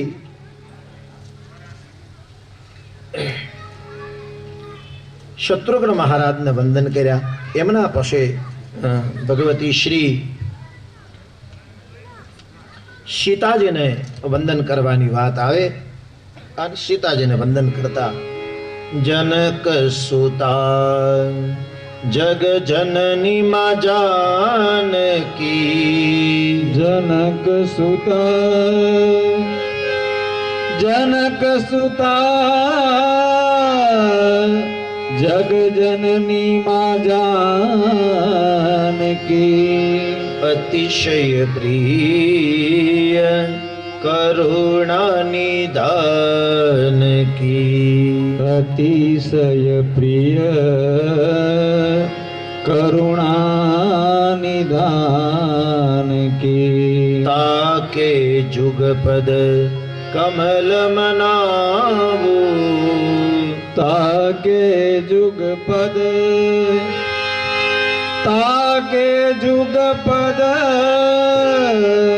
કમલ મનાવવું, જાસુ કૃપા નિર્મલ મતિ પાવહુ, જાસુ કૃપા નિર્મલ મતિ પાવવું. શ્રી સીતાજીને નમસ્કાર કર્યા, પ્રણામ કર્યા મા જગદંબાને. પેલી વાત, સીતાજીના 2-5 મુદ્દાઓ મારે તમારી સામે રાખવા છે. એમાં પેલી વાત, સીતાજીનો જન્મ નથી થયો, સીતાજી પ્રગટ થયા છે. જનક રાજા આમ ખેતરમાં હળ હાંકતા હતા અને ખેતરમાંથી પ્રગટ થયા. કોઈ મા દ્વારા સીતાજીની ઉત્પત્તિ થઈ હોય એવી રામચરિત માનસમાં કથા નથી. એટલે સીતાજી જગદંબાનું રૂપ ગણાય છે. કેમ કે આમને કોઈ મા દ્વારા આમનો પ્રસવ થયો હોય, જન્મ થયો એવી કથા રામચરિત માનસમાં તો નથી. સીતાજી જનક રાજાના ખેતરમાંથી જડ્યા છે. એ તો જનક રાજાના ઘરે મોટા થયા એટલે એનું એક નામ જાનકી પડ્યું અને નારદજીએ નામકરણ કરીને એનું નામ સીતા પાડ્યું. બાકી શ્રી સીતાજી એ ઉદ્ભવ સ્થિતિ ક્લેશહાણી સર્વમ સીતા સર્વમ એમ કરી સીતા ન તો હમ રામ વલ્લભમ. રામચરિત માનસમાં એમ લખ્યું છે કે ભગવતી સીતાજી આર્ધ શક્તિની સ્વરૂપ ગણાય છે. એનો જન્મ નથી થયો સીતાજીનો. મેં ગઈ વખતે પણ આ વાત કરી હતી કે રાવણ બધા ઋષિમુનિઓ પાસે કર ઉઘરાવતો હતો. એટલે રાવણને ઋષિમુનિઓ સાધુ પાસે શું હોય, ઋષિમુનિઓ પાસે શું હોય, એટલે બધા ઋષિમુનિઓએ ટસલી આંગળી તોડીને એક ઘડામાં લોહી પહેર્યું. બધા 2 ટીપા લોહી પાડ્યું એમાં અને ઘડાને ઢાંકણું દઈ દીધું. રાવણના દૂતો જ્યારે કર ઉઘરાવવા માટે આવ્યા એટલે કીધું કે ભાઈ હાલે આ ઘડો રાવણને દઈ દેજે, નાનું ઢાંકણું ખોલશે એટલે રાવણ મરી જશે. શું છે આમાં? બોલે આમાં અમારા ટસલી આંગળીઓના 2-5 ટીપા લોહી આની અંદર નાખ્યું છે. તો રાવણને મારવા માટે જ આ ઘડાની અંદર લોહી ભર્યું હતું. દૂતો તો લઈને આવ્યા છે. રાવણને કીધું મહારાજ અમે કર ઉઘરાવવા ગયા, આમાં અમને કર તો ન આપ્યો, આ એક લોહીનો ભરેલો ઘડો આપ્યો છે, આનું ઢાંકણું તમે ખોલશો એટલે તમારું મૃત્યુ છે. રાવણ કહેતો આપણે ઢાંકણું ખોલવું જ નથી, આપણે ઢાંકણું ખોલવું જ નથી. અને આ આપણા રાજ્યના સીમાડાની બહાર ક્યાંક દાટી આવો, આપણા રાજ્યમાં ન રાખતા. એ દૂતો લઈને ગયા. લંકાનો સીમાડો પૂરો થયો અને જનક રાજાનો સીમાડો શરૂ થયો. એ જનક રાજાના ખેતરમાં ઘડો દાટીને દૂતો આવતા રહ્યા.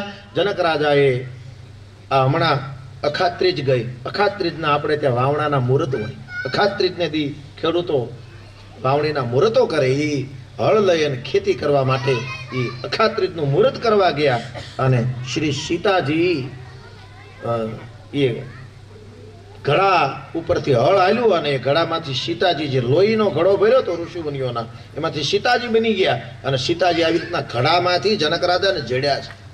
એટલે શ્રી સીતાજીના મા બાપ પણ ત્રણ ગણાય છે. એક તો ધરતીમાંથી જડ્યા એટલે ધરતી એની માં ગણાય.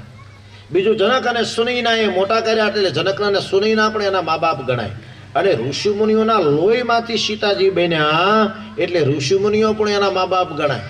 સીતાજી તૈણાના ઘરે એક વખત જાય છે. ઘરે તો એ 18 થી 20 વર્ષના થાય ત્યાં સુધી રહ્યા, એટલે લગ્ન ત્યાં સુધી જનક રાજાને ઘેરે રહ્યા છે.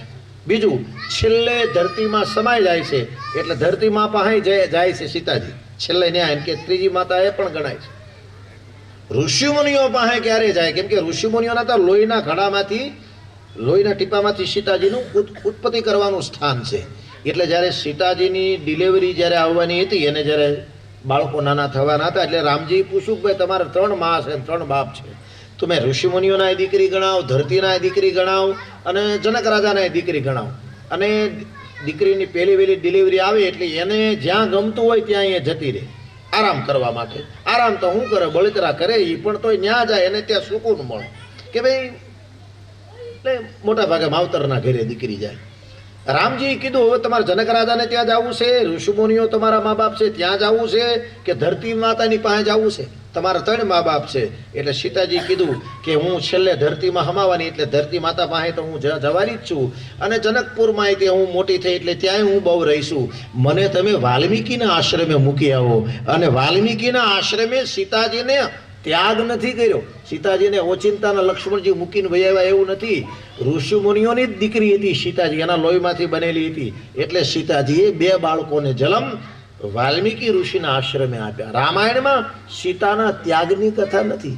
સીતાજીને એના બાપુજીની ઘરે ડિલિવરી કરવા માટે એને ત્યાં સુકૂન મળે એને સામે ચાલીને સીતાજી એવી માંગણી કરી એટલે લક્ષ્મણજી એને, લક્ષ્મણ ઘડીક તો વારો મારા વીર ઘોડલાની વારું તમે વારજો, કેવી મારે રાઘવ દિલડી, આવા પછી બધા ભજનો બન્યા. તો સીતાજી એના બાપુજીની ઘરે જાય છે. તો આવા જગદંબા શ્રી સીતાજી જેના 3 મા બાપ છે. અને સીતાજી એટલે આમ રામાયણનું બિલકુલ મૌન પાત્ર સીતાજી છે. સીતાજી અને દ્રૌપદી બંને પાત્રોના હામાં લાવીએ તો બંને જગદંબાનું રૂપ ગણાય. દ્રૌપદી યજ્ઞકુંડમાંથી પ્રગટ થયા અને સીતાજી ધરતીમાંથી પ્રગટ થયા. દ્રૌપદી આમ બહુ વાચાળ છે, બોલ બોલ બહુ કરે છે. દ્રૌપદી આમ ઘણા બહેનોને એવો ટેવ હોય, આમ બોલ બોલ બોલ બોલ બોલ બોલ માથું કાણું કરી નાખે, બોલ બોલ બોલ બોલ બોલ બોલ ચાલુ જ હોય. ઓલો કંટાળી જાય બિચારા, હવે આ તો બોલવાનું બંધ કરતો સારું છે. અને અમુકને એવી ટેવ હોય જરૂર પૂરતું જ બોલે, બહુ ન બોલે, એને બહુ બોલવાની ટેવ ન હોય. આમ 2-3 વખત બોલાવે તો એકાદી વખત જવાબ દે, એ આમ મનમાં બધું રાખે. અને અમુકનું ટેવ હોય મનમાં રાખે જ નહીં, મોઢે જ કહી દે ને તમને, મોઢે જ સીધું જાવ સોખા છોડી દે. એટલે આમ દ્રૌપદી બહુ વાચાળ છે, સીતાજી વાચાળ નથી, સીતાજી મૌન છે. આમ દ્રૌપદી બોલતા હોય તો આમ એની વાણીમાંથી અંગાર ખરતા હોય એવું લાગે. મહાભારતમાં જ્યારે પણ ભીમ પાસે આવીને કહે છે, ભીમ શું તમે 5 ભાઈઓ થઈને મને હારી ગયા જુગારમાં? ભીમે વળી પૂછ્યું તમે માથામાં તેલ કેમ નથી નાખતા? દ્રૌપદી વળી પાછું આમ ઉગ્ર વાણીમાં કીધું કે જ્યારે દુશાસનની છાતીનું લોહી લાવો અને લોહી મારા વાળમાં નાખું પછી હું તેલ નાખી, ત્યાં સુધી તેલ લઈ નાખું. જાઓ મારા વાળ હું ખુલ્લા રાખીશ, ત્યાં સુધી દ્રૌપદી માથામાં તેલ નથી નાખતા. અને પછી પેલા ભીમ દુશાસનની છાતીનું લોહી પેલા છાપકામાં લઈને આવે છે દ્રૌપદીના માથામાં. આવી રીતના દ્રૌપદી અગ્નિ સ્વરૂપા છે રામ મહાભારતની અંદર. કેમ કે યજ્ઞકુંડમાંથી ઉત્પન્ન થયા. હવે યજ્ઞની જ્વાળામાંથી ઉત્પન્ન થયા હોય તો ભાઈ જેવા તેવા હોય નહીં, એ આમ એકદમ જ્વાળા જેવા છે. અને સીતાજી એકદમ શાંત છે, કેમ કે ધરતી સહનશીલતાની દેવી છે, એમાંથી સીતાજીનું પ્રાગટ્ય થયું એટલે બહુ શાંત છે. સીતાજી રામાયણમાં બહુ બોલ્યા હોય એવું મને નથી લાગતું. સીતાજી બહુ શાંત છે, ગમે એટલું દુઃખ પડે સીતાજી કંઈ બોલતા નથી. છેલ્લે તો લોક અપવાદ ઉઠ્યો કે ભાઈ રાવણની લંકામાં આટલા સમય સીતાજી રહ્યા, એની પવિત્રતાનું પ્રમાણ શું? અને સમાજે એમ કીધું કે સીતાજી હવે તમે અગ્નિ પરીક્ષા આપો.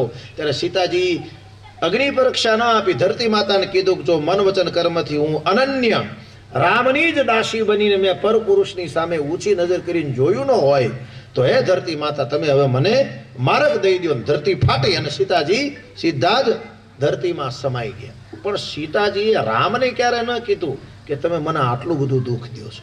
સીતાજી આમ બહુ બોલતા જ નથી, એકદમ મૌન પાત્ર સીતાજીનું છે. એટલે સીતાજીની ભક્તિ કરનાર વ્યક્તિની મતિ નિર્મળ થાય. એનું કારણ સીતાજી શાંત બહુ છે. એટલે તુલસીદાસજી મહારાજે નિર્મળ શબ્દ વાપર્યો. જનક સુતા જગ જનની માં જાનકી અતિશય પ્રિય કરુણા નિધાન કી તાકે જુગપદ કમલ મનાવો તાકે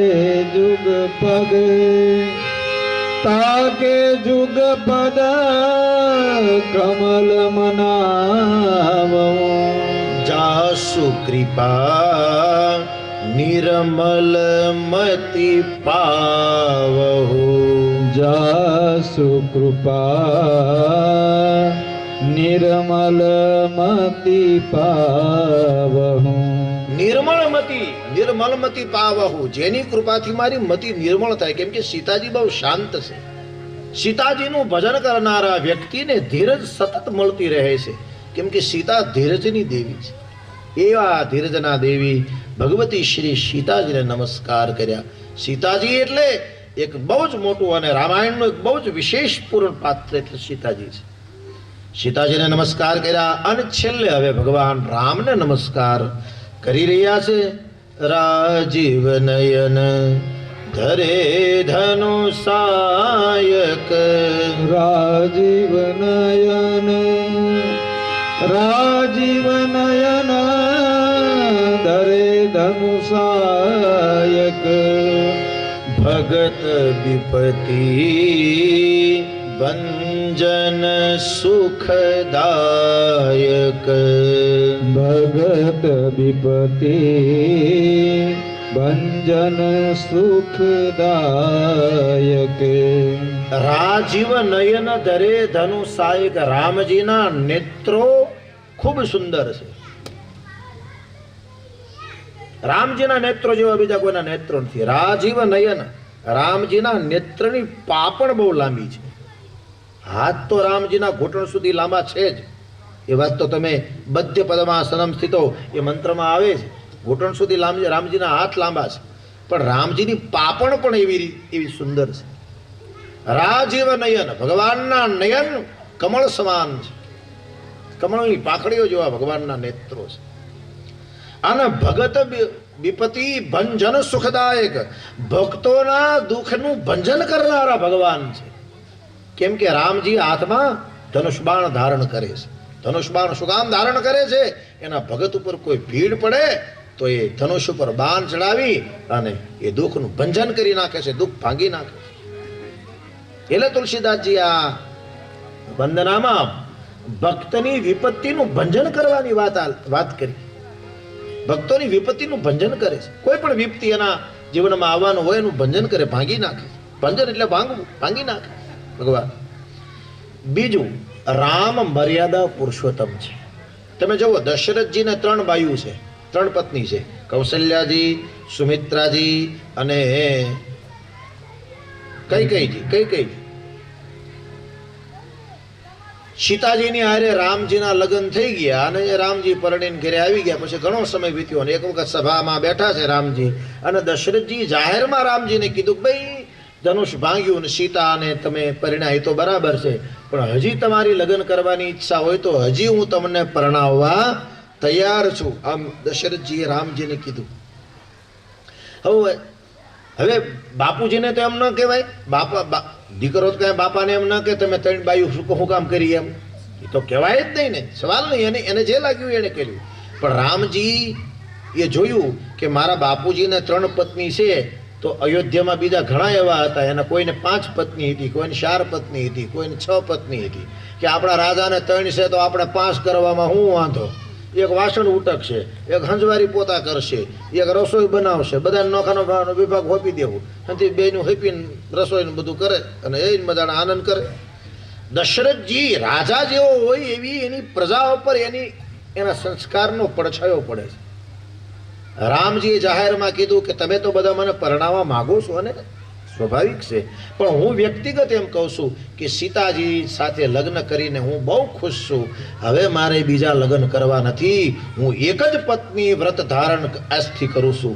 મારે એક જ પત્ની, હું બાકીની બધી સ્ત્રીઓ મારા બેન સમાન છે. આમ રામજીએ ભર સભામાં પ્રતિજ્ઞા લીધી ત્યારે બધાને એમ થયું કે અરે આપણા રાજાને એક પત્ની હોય તો આપણે બીજી ન કરાય. આમ એક પત્ની વ્રત રામજીએ આ મર્યાદા સ્થાપી છે. દશરથજીને જરાક ગોઠપ પડી કે મારો છોકરો તો મારાથી આગળ નીકળ્યો, મેં 3 બાયું કરી પણ મારા છોકરાએ તો એક જ પત્ની. હવે રામજીએ આદર્શ સ્થાપ્યો છે. બાપુજીને કઈ કેવું ના પડ્યું, ઠપકોય ન આપ્યો, પણ દશરથજીને નીચા જોયું થયું. એવું છોકરો જીવન જીવવો કે બાપને એમ થયું આ તો મારાથી આગળ નીકળી ગયો. આવું દશરથજીના આ પુત્ર ભગવાન શ્રી રામનું જીવન છે, આદર્શ જીવન છે. રામજી મર્યાદા પુરુષોત્તમ છે. રામજીએ કોઈ જગ્યાએ આજ્ઞાનો ઉલ્લંઘન પ્રસંગ નથી. રામજી બહુ શાંત છે. વડીલો એમ કહેતા કે બાળપણ ભગવાન કૃષ્ણ જેવું હોવું જોઈએ અને યુવાની મર્યાદા પુરુષોત્તમ રામ જેવી હોવી જોઈએ અને ઘટપણ ભગવાન મહાદેવ જેવું હોવું જોઈએ. ઘટપણમાં ધ્યાન ધરવું, ધ્યાન ન ધરવી કાંઈ નહીં, આપણે આપણું ધ્યાન રાખીએ તોય ઘણું. ધ્યાન ન ધરાય તો કાંઈ નહીં, આપણું ધ્યાન રાખીએ તોય ઘણું, તોય કાંઈ નુકસાન ન થાય. અને મર્યાદામાં જીવન જીવવાની વાત રામજીએ કરી. એટલે રાજીવ નયન ધરે ધનુષાયક, રાજીવ નયન રાજીવ નયન ધરે ધનુષાયક, ભગત વિપતિ ભંજન સુખદાયક, ભગત વિપતિ ભંજન સુખદાયક. અને છેલ્લી વંદના શ્રી હનુમાનજી મહારાજની કરી છે. મહાવીર બિનવહુ હનુમાના, મહાવીર મહાવીર બિનવહુ હનુમાના, રામ જાશુ જશ આપ બખાના, રામ જાસુ જસ આપ બખાના. ભગવાન શ્રી રામ ના અનન્ય એવા કોઈ સેવક હોય તો શ્રી હનુમાનજી મહારાજ છે. હનુમાનજીના રામાયણમાં 3 સ્વરૂપ દેખાડે છે. એક, વક્તાને હનુમાનજી સતત મદદ કરતા હોય છે. કોઈ પણ રામ કથાના વક્તા હનુમાનજીના આશ્રિત હોય છે. કોઈ પણ રામ કથાના, કેમ કે રામકથા જો એને ગાયું હોય તો હનુમાનજીની શરણાગતિ એને સ્વીકારવી જ પડે. એટલે રામકથાના વક્તા પણ શ્રી હનુમાનજી છે. વક્તા હું જે કાંઈ બોલું છું એ મને ખુદને નથી ખબર હોતી મારે શું બોલાઈ જાય છે. એનું કારણ વ્યાસપીઠ ઉપર કોઈ વ્યક્તિ બેસે ત્યારે હનુમાનજી એને પ્રેરણા કરે છે. તો રામકથાના વક્તા છે શ્રી હનુમાનજી. હું જે બોલું છું આ બધી વાણી શ્રી હનુમાનજીની પ્રેરણાથી બોલી રહ્યો છું. કેમ કે હનુમાનજી વક્તાને પ્રેરિત કરતા હોય છે. એ રીતની એની નિકટતા હોય છે. બીજું, રામ ગુણગાનના સાંભળવાના રસિક છે હનુમાનજી. શાસ્ત્રમાં તો લખ્યું છે યત્ર યત્ર રઘુનાથ કીર્તનમ, જ્યાં જ્યાં રઘુનાથજીના કીર્તન ગવાતા હોય ત્યાં હનુમાનજી કોઈના કોઈ રૂપમાં આવીને બેસી જાય છે અને રામના ગુણગાન સાંભળે છે. રામના ગુણગાન હનુમાનજીને બહુ જ પ્રિય છે. અરે 5 બહેનો એના ઘરની બહાર બેઠા હોય ને એમ થાય કે આપણે બેઠા બેઠા બીજી વાતો કરીએ, એને કરતા હાલો ને 2-3 કીર્તન બોલીએ. અને 5 બહેનો ભેગા થઈને જો કીર્તન બોલે, એમાં કીર્તન બોલતા બોલતા જો રામની ધૂન બોલે, રામનું નામ આવે એટલે તરત હનુમાનજી કોઈના કોઈ રૂપમાં અદ્રશ્ય રૂપે આવીને બેસી જાય. પણ રામનું નામ ગાતા બંધ થઈ જાય, બીજા કોઈ ભગવાનનું પાછું નામ શરૂ કરી દો એટલે તરત હનુમાનજી ઉભા થઈને ભાગે. આપણને બીજામાં બહુ રસ નથી ભાઈ, એક રામમાં જ રસ છે. હનુમાનજી રામ રસિક છે.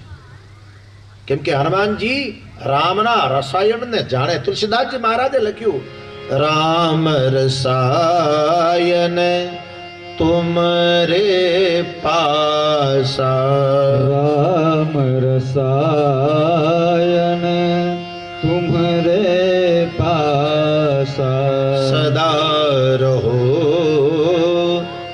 रघुवर के दासा सदा रहो रघुपति के दासा।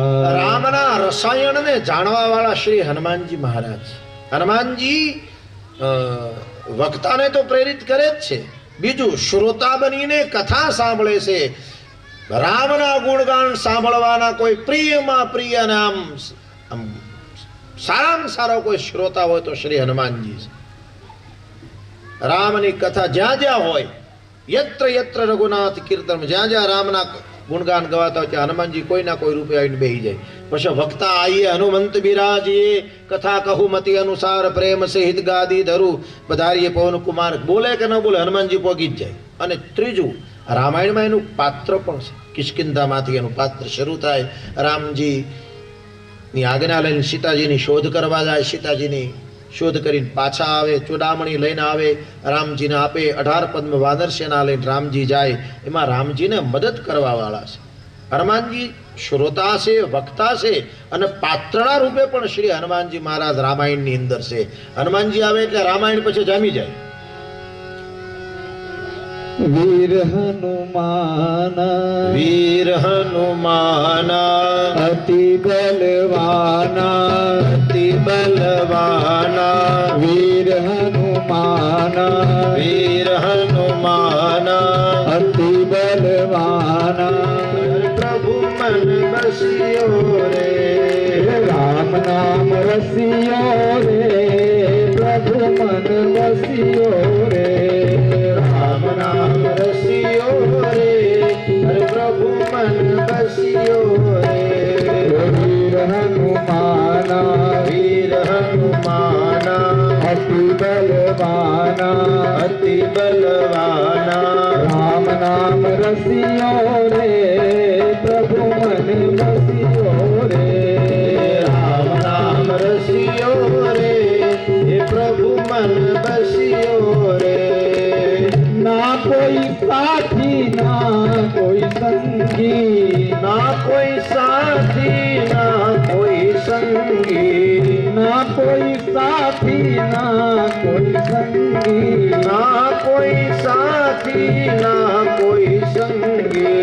देख लो मेरे हाथ की तंगी, देख लो मेरे हाथ की तंगी. जल्दी से भरियो रे, प्रभु मन बसियो रे. जल्दी से भरियो रे, हे प्रभु मन बसियो रे. जल्दी से भरियो रे, प्रभु मन बसियो रे. जल्दी से भरियो रे, हे प्रभु मन बसियो रे.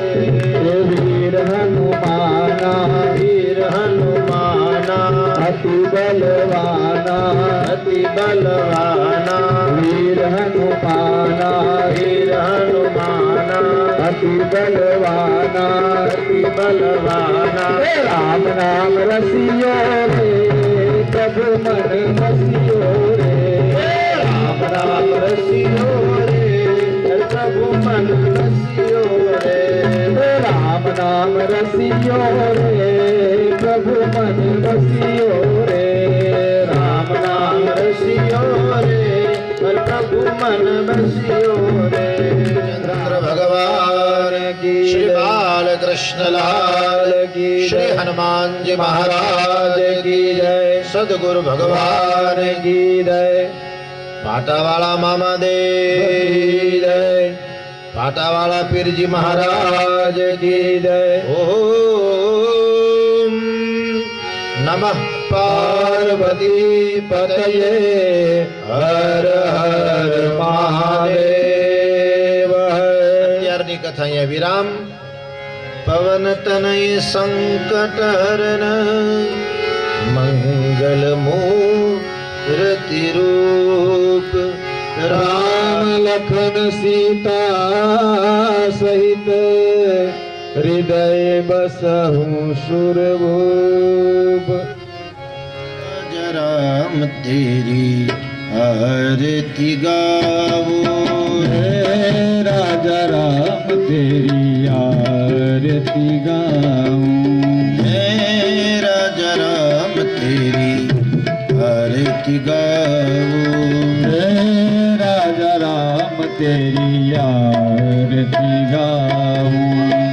आरती गाऊं प्यारे तुम कोर जाओ राजा राम तेरी आरती गाऊं राजा राम तेरी आरती गाऊं कनक सिंहासन दशरथ नंदन जनक किशोरी दशरथ नंदन जनक किशोरी युगल सभी को सदा निहारो युगल छवि को सदा ही निहारो हे राजा राम तेरी आरती गाओ हे राजा राम तेरी आरती गाऊं वाम भाग शोभित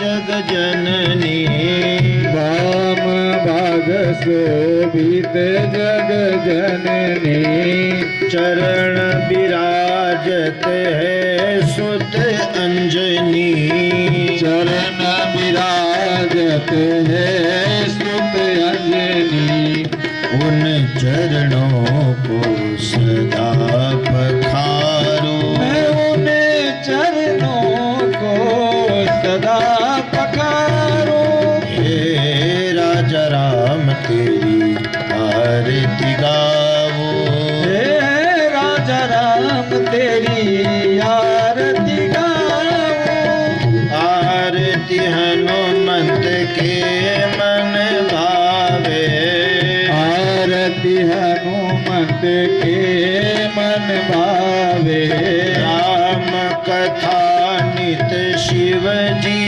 गावे राम कथा नित शिव जी गावे राम कथा को हृदय में उतारो राम कथा को हृदय में उतारो हे राजा राम तेरी आरती गाओ हे राजा राम तेरी आरती गाऊं चरणों से निकले गंगा प्यारी वंदन करती दुनिया चारी दुनिया सारी पर इन चरणों पे शीश धराओ मैं उन चरणों में शीश धराऊं अरे तेरी आरती गाऊं बोलिए श्री रामचंद्र भगवान भगवान की जय पदे आरार्धकं समर्पयामि देवाभिवंदनं समर्पयामि प्रार्थना पूर्वकं नमस्कारं नमस्करोमि राम राम जय राजा राम राम राम जय सीताराम राम राम जय राजा राम राम राम जय सीताराम राम राम जय राजा राम राम राम जय सीताराम राम राम जय राजा राम राम राम जय सीताराम राम राम जय राजा राम राम राम जय सीताराम राम राम जय राजा राम राम राम जय सीताराम राम राम जय राजा राम राम राम जय सीताराम राम राम जय राजा राम राम राम जय सीताराम राम राम जय राजा राम राम राम जय सीताराम राम राम जय राजा राम राम राम जय सीताराम राम राम जय राजा राम राम राम जय सीताराम राम राम जय राजा राम राम राम जय सीताराम